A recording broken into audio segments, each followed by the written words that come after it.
cette visite, c'est un tournant et c'est un début. C'est un début d'un long compagnonnage, d'un long parcours ensemble pour promouvoir à la fois les relations des deux pays, mais aussi pour promouvoir l'Afrique, que nous aimons passionnément tous les deux, le président et moi. Et nous sommes, comme je l'ai dit souvent, fiers d'appartenir à ce continent qui est lui aussi en mouvement. Voilà, donc c'est avec gratitude, avec joie, avec beaucoup de fierté et avec beaucoup d'espoir que je repars en Tunisie.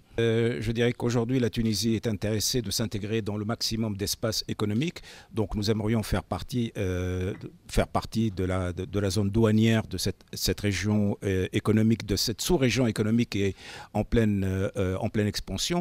De la même façon que je serais très heureux de voir la Ligue arabe s'ouvrir au Tchad. Je veux dire qu'aujourd'hui, tous les pays veulent faire partie des groupes, des sous-groupes et des sous-sous-groupes parce que chaque groupe, chaque espace apporte à un pays quelque chose de plus. Et donc, moi, je suis totalement sûr que le Tchad va nous appuyer dans notre démarche, comme nous allons appuyer la démarche du Tchad, donc de rejoindre la famille arabe. Et en fin de compte, je répète encore une fois que plus un pays appartient à des groupements régionaux, plus il s'enrichit et plus sa vie est plus facile. Et c'est la raison pour laquelle la Tunisie est décidée à s'ouvrir à tous les groupes et à tous les sous-groupes, parce que nous sommes un pays amical, nous sommes un pays où les gens sont sociables, sociaux, et nous savons quelle est l'importance de l'échange entre les gens et entre les régions et les peuples. مثل ما قلت انطباعاتي انطباعات جيدة جدا. أولا أنه فعلا تونس تتوجه إلى يعني إفريقيا جنوب الصحراء، لأنه لا تنسى أنه نحن أيضا جزء من إفريقيا، جزء لا يتجزأ بعد كثير من التأخير، لأن الدكتاتورية التي كانت تحكم تونس لم تكن لها رؤية استراتيجية لا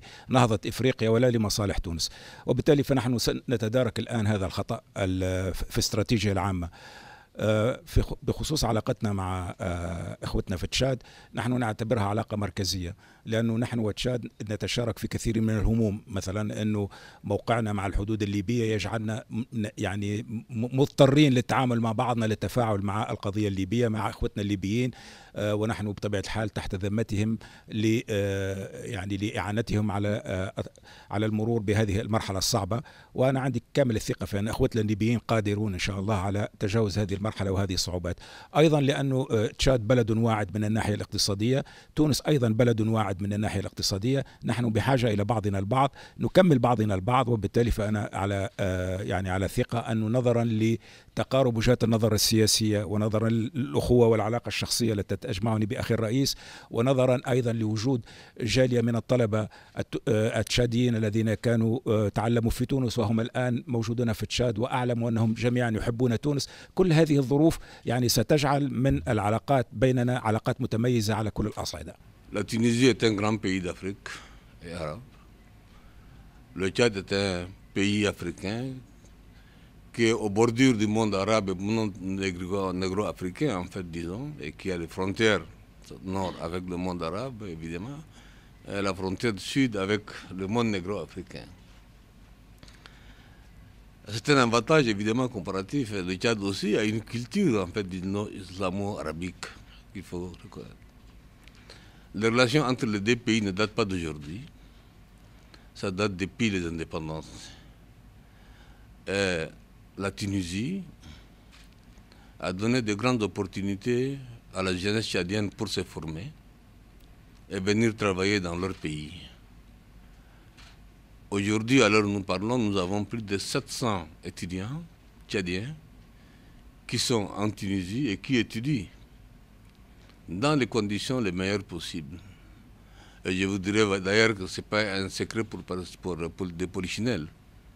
Les Tchadiens étudiants qui rentrent de Tunisie, c'est des gens sérieux qui ont très bagagés avec des compétences et qui rentrent et qui sont employés directement dans l'administration, dans le privé.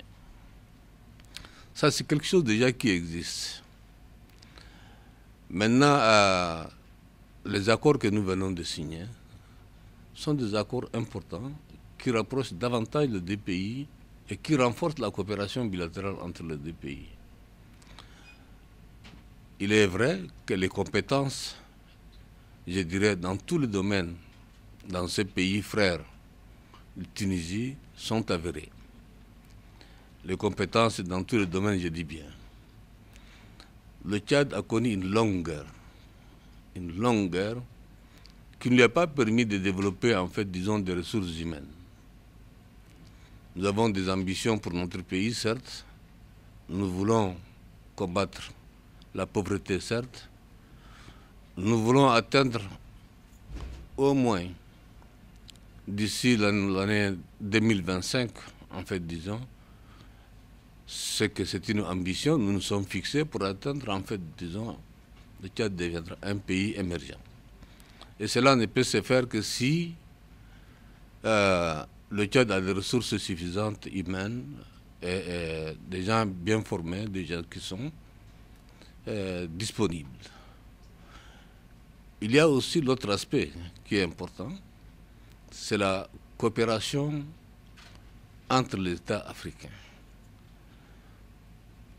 Au lieu d'aller chercher à l'extérieur les compétences, je suis convaincu, personnellement, que l'Afrique a des compétences avérées et que ces compétences doivent mettre à la disposition de l'Afrique.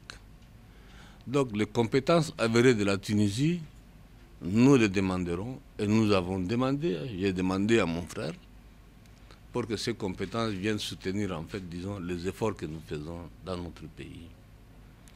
Et continuer, bien sûr, à recevoir des Tchadiens, des jeunes Tchadiens, en Tunisie, pour, en fait, disons, acquérir des compétences et venir travailler dans leur pays. Les domaines qu'on appelle de coopération sont variés et larges. Donc, nous nous sommes rapprochés par cette visite davantage.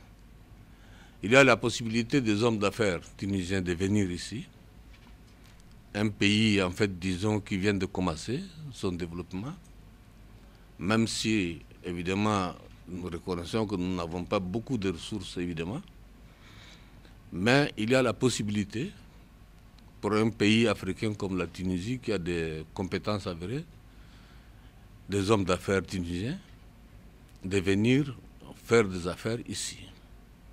Nous avons fait l'expérience avec les quelques bureaux d'ingénierie qui sont installés au Tchad ici. Et j'avoue que ces bureaux qui travaillent avec nous n'ont rien à voir avec les bureaux européens ou des bureaux qui viennent sous d'autres cieux. Ils sont les meilleurs. C'est pour ça qu'ils ont été choisis chaque fois dans l'exécution de nos différents projets. Donc, le Tchad et l'Afrique doivent s'ouvrir aux Africains.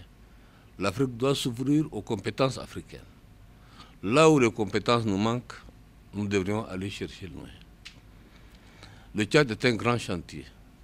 Nous avons un programme de 6 000 km de route sur lequel nous n'avons fait aujourd'hui que 2 000 km. Nous avons des projets extrêmement importants dans le cadre agricole, dans le cadre de l'élevage, n'est-ce pas, dans le cadre de l'eau hydraulique, dans le cadre, je dirais, de l'énergie, je dirais, l'ensemble des domaines, dans le cadre de l'enseignement supérieur, dans la santé, tout ça, ce sont des opportunités. Aujourd'hui, vous savez, le nombre de Tchadiens qui partent se soigner en Tunisie. Il n'y a pas une semaine où des Tchadiens ne partent pas se soigner en Tunisie. Je pense que l'ambassadeur ne me dirait pas le contraire. Oui, ne dirait pas le contraire. Donc, tout ça, ce sont des opportunités au plus proche de nous, en Afrique, que les Tchadiens se déplacent. Et les facilités qu'il y a à l'entrée, en fait, disons. Les Tchadiens ne prennent pas le visa au Tchad ici, ils partent à l'aéroport, prennent localement le visa pour aller se soigner et revenir. Donc ce sont des facilités qui sont créées par un pays africain, pour les Africains, pour le compte des frères africains, n'est-ce pas? Et de la même manière, les étudiants qui partent ici aussi ne prennent pas de visa ici, ils rentrent. Ils ont une semaine pour avoir, en fait, disons, remplir les formalités et autres. Donc tout ça, ce sont des acquis que nous devrions renforcer. Et je suis sûr qu'avec la vision de mon frère, Mohamed Mouzouki, il a fait déjà quelques pays africains, il est venu ici, au sud du Sahara, bien sûr. Cette vision va conforter notre continent, unir plus notre continent et accélérer l'intégration de notre continent.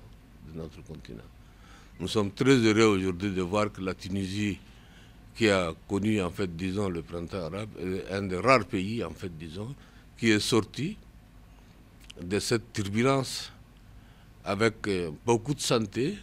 De cette turbulence, la Tunisie est sortie grandie, et la Tunisie aujourd'hui est une force essentielle pour le continent et essentielle pour la sous-région. Parlant de l'insécurité ou des questions sécuritaires, toutes ces questions, ce sont des questions qui nous concernent. Vous parlez de la Libye ou vous parlez du Mali.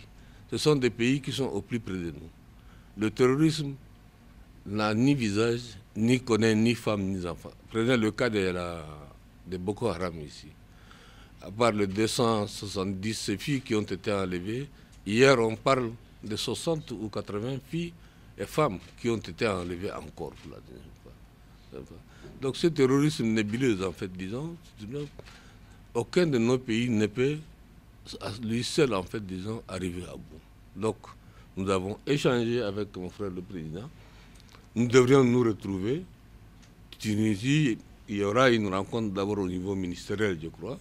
Et après, nous aurons une rencontre, en fait, disons, les pays voisins de la Libye pour échanger, trouver les voies et moyens qui permettent d'aider nos frères libyens, mais aussi nous protéger, nous protéger de cette menace, en fait, disons, nébuleuse, et qui est là et qui nous guette tous. Je voudrais donc, une fois de plus, remercier vraiment mon frère, le président Mohamed Mouzouki, pour la visite qu'il nous a rendue. Nous avons échangé, bien sûr, et je lui avais promis que je m'y rendrai avec beaucoup de plaisir en Tunis. Le problème du terrorisme n'est pas qu'un problème sécuritaire. Oui, nous devons faire face quand nous sommes attaqués. Oui, nous devons avoir des forces de sécurité. Oui, nous devons avoir une armée. Oui, nous devons avoir une coopération entre les armées, entre les services de sécurité, etc.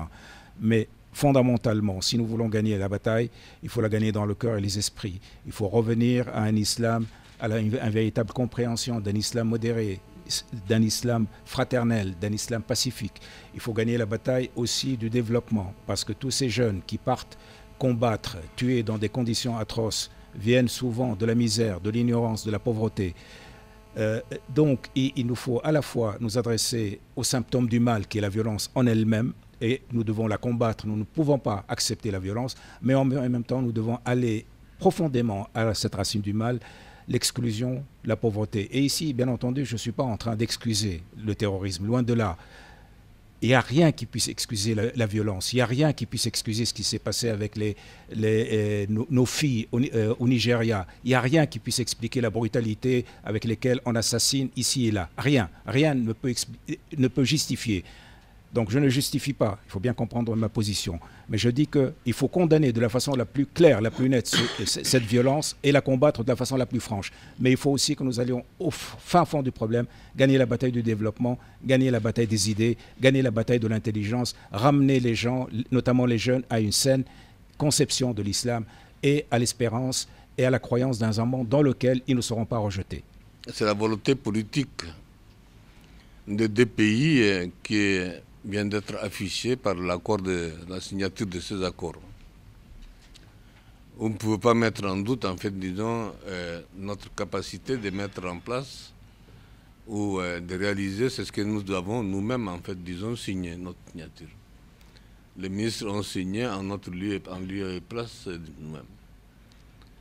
Donc, il appartient maintenant aux hommes d'affaires de deux pays, en fait, disons, avec les facilités que nous créerons de deux côtés, sur le plan politique bien sûr, de voir chacun en ce qui le concerne le centre de son intérêt et de venir. Donc, nous avons déblayé le terrain, donc tout est là. Le cadre juridique est mis en place, le cadre réglementaire est là. Maintenant, il appartient aux hommes d'affaires, en fait, disons, de venir s'investir. Nous allons les encourager. Et nous allons leur créer des conditions, je dirais, plus que favorables pour leur permettre de s'installer et de faire des affaires. On a besoin des Africains pour développer le pays. On a besoin des Africains, n'est-ce pas, les compétences et les moyens africains pour industrialiser le pays, pour créer de l'emploi, pour créer de la richesse. Il n'y a que les Africains qui peuvent faire pour l'Afrique. Fini regarder ailleurs ou compter en Europe ou ailleurs. Il faut mettre vraiment une croix dessus sur cela. Ça fait déjà 60 ans que nous sommes indépendants. Nous ne sommes ni développés, nous ne sommes ni, en fait, disons, sortis de la pauvreté. Maintenant, il nous appartient à nous de mettre la main dans la pâte et que les dirigeants des entreprises, Tunisie et Tchadiens, comprennent la nécessité de ne pas garder l'argent ailleurs, de ne pas aller verser l'argent ailleurs, mais développer l'Afrique. Le pays, le continent doit être développé par ses propres fils et non continuer à compter ailleurs. Donc, pour votre question, moi je vous dirais que faites confiance. Je pense à ces hommes-là et faites confiance aux dirigeants africains qui ont compris la nécessité aujourd'hui, n'est-ce pas, de tirer l'Afrique vers le haut. Aujourd'hui, le seul continent qui enregistre une croissance, certains pays enregistrent une croissance à deux chiffres. À deux chiffres. C'est le seul continent au monde aujourd'hui qui enregistre, avec la Chine, je crois, enregistre, or même la Chine connaît aujourd'hui quelques difficultés, bien sûr, qui enregistre une croissance depuis une dizaine d'années, une croissance, en fait, disons, qui monte. Donc c'est une opportunité, ce sont des opportunités. Et cette croissance doit se traduire, en fait, disons, par une industrialisation et par la prise en main par les Africains, je dis, de devenir l'avenir de leur continent. C'est ça qui est important.